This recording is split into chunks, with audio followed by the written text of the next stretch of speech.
Okay, there's a bunch of you guys now. Okay, I'm going to start.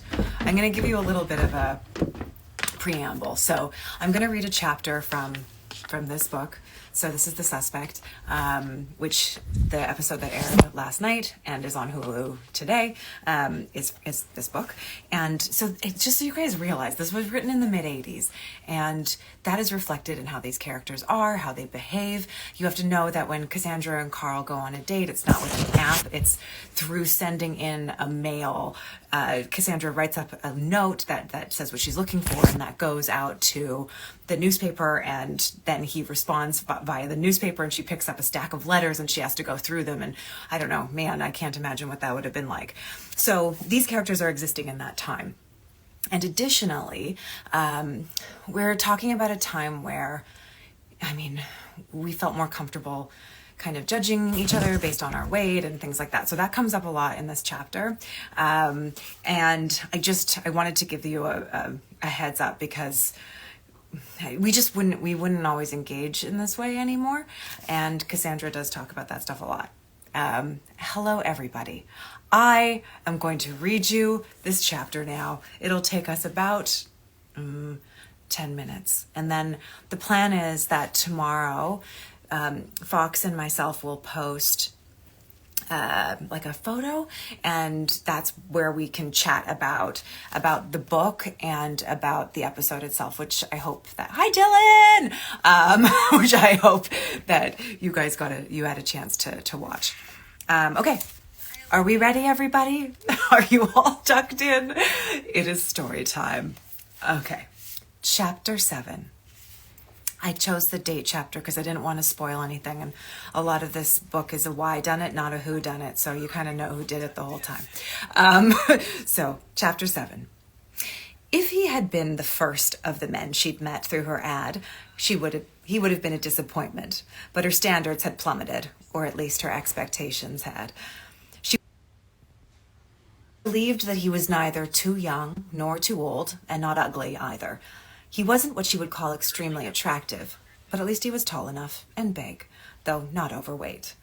His taste in clothes wasn't anything to lift the spirits. He wore a suit which in Sechelt was unusual to the point of being extraordinary.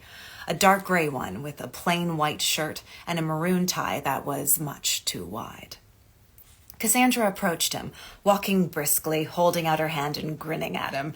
He seemed astonished, possibly by the wideness of her smile, but rallied enough to smile back as he rose from the table to greet her.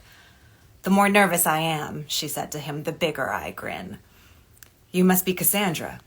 He shook her hand, then pulled out a chair for her. "I'm Carl." "With a K," said Cassandra, sitting down. "With a K," he agreed.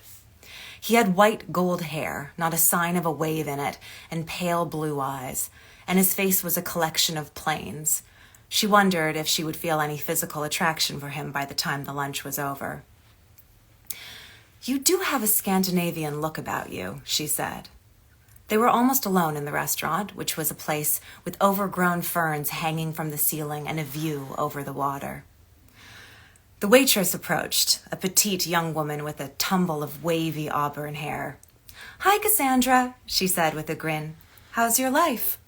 Her eyes skittered to Allberg. "Just fine, thank you, Rosie," said Cassandra briskly. "You two gonna have a drink? Maybe a bottle of wine?" "I was thinking more of coffee," said Cassandra, "and then maybe some food." "Oh, right. I'll go and get a couple of menus then." "Librarians," muttered Cassandra as Rosie turned away, "can't slink among the stacks smelling of gin." Allberg was observing with interest Rosie's progress across the room. "She's studying psychology," said Cassandra. Allberg looked at her. "I beg your pardon?" "Rosie. She's a psychology major at UBC. Her parents own this place. She works here in summers." "Ah," Rosie returned with menus. "The clam chowder's good today, so I'm told."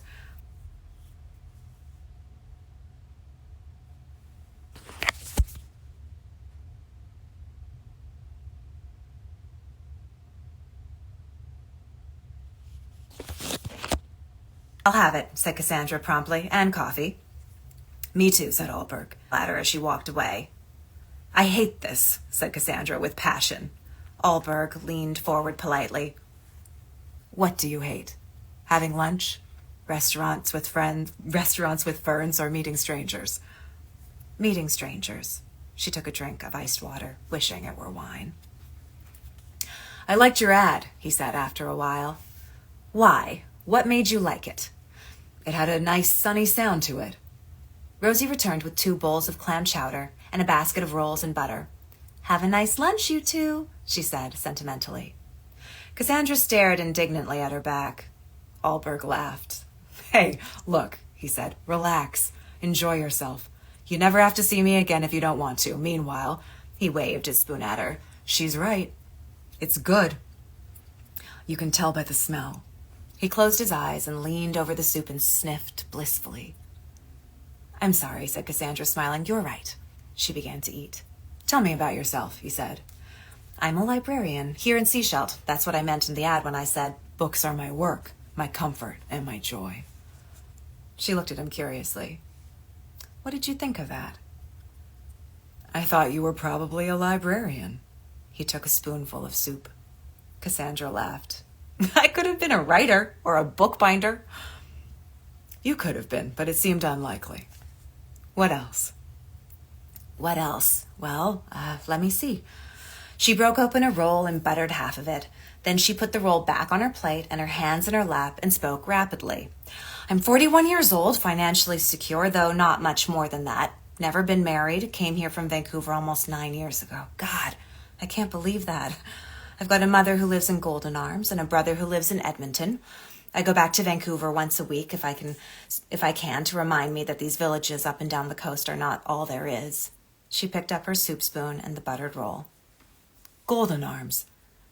Oh, that's senior citizens' place. Yes, that's right. They live there on their own, but somebody's there to sort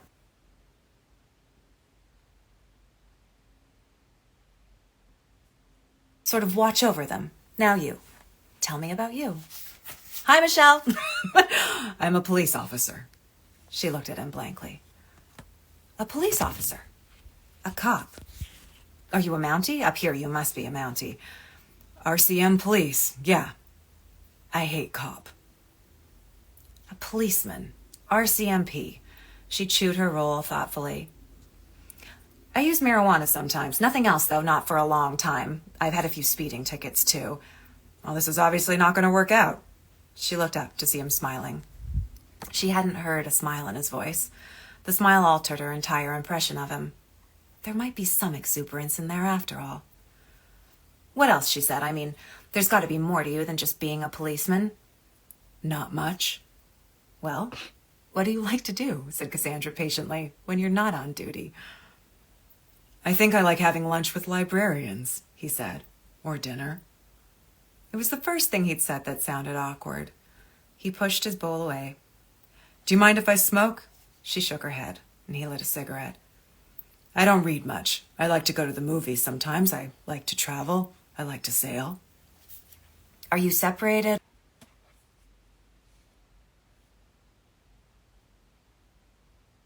Divorced or something? Considerable relief. Why are you divorced? We get moved around a lot. My wife finally got tired of it. I don't blame her. We were in Kamloops before I came here. We'd been there 5 years. Then she'd started a little business, a boutique. She didn't want to give it up. Cassandra waited, but he didn't go on. Do you have any kids? 2. They're in university now, in Calgary. That's where their grandparents live, my ex-wife's parents. Cassandra looked out over the water. She wondered why his children hadn't wanted to go to university in Vancouver, where they could be near their father. Where'd you learn to sail? She said. On Lake Ontario. That's where I grew up. Toronto. What kind of a policeman are you? You don't give out traffic tickets and things like that, do you? No, he smiled again. This is my detachment. Seashell, I do whatever comes along. If this is your detachment, she said hesitatingly, then you must be involved in that awful thing, that poor old Mr. Burke. Yeah. The man who found the body, he's a friend of mine. George Wilcox? He comes to the library a lot. We've become friends. She felt an uneasy sense of caution. He was quite upset, I think. I'm sure he was. She finished her lunch in silence. He doesn't talk about his work, she thought. She wondered if this was because she was a stranger to him, or if he hadn't even talked about it with his wife. She'd read somewhere that a lot of cops, police officers, she corrected herself, were like that. Over coffee, they discussed the Sunshine Coast and Vancouver and sailing. Cassandra kept trying to imagine him brandishing a revolver and shouting, "Stop in the name of the law!" He looked a bit too old to be doing that sort of thing, actually. Maybe he just did administrative work and delegated all the other stuff. How many ads have you answered? She asked him. Oh, 2 or 3, maybe 4. She wanted to ask how successful those other meetings had been. Have you put in an ad of your own? She said instead. No. Are you going to? I don't think so. You'd get more replies than I have, said Cassandra glumly. There are hordes of women out there, just hordes of them. Yeah, said Alberg, but they all want to get married. Cassandra looked at him with interest. Oh, do they? She said casually. She glanced at her watch. Oh my God, I've got to get back to work. Me too, said Alberg. He put his cigarettes and lighter in his pocket and laid money on top of the bill. He got up and pulled back Cassandra's chair for her. Outside the restaurant, he walked her to her car. How long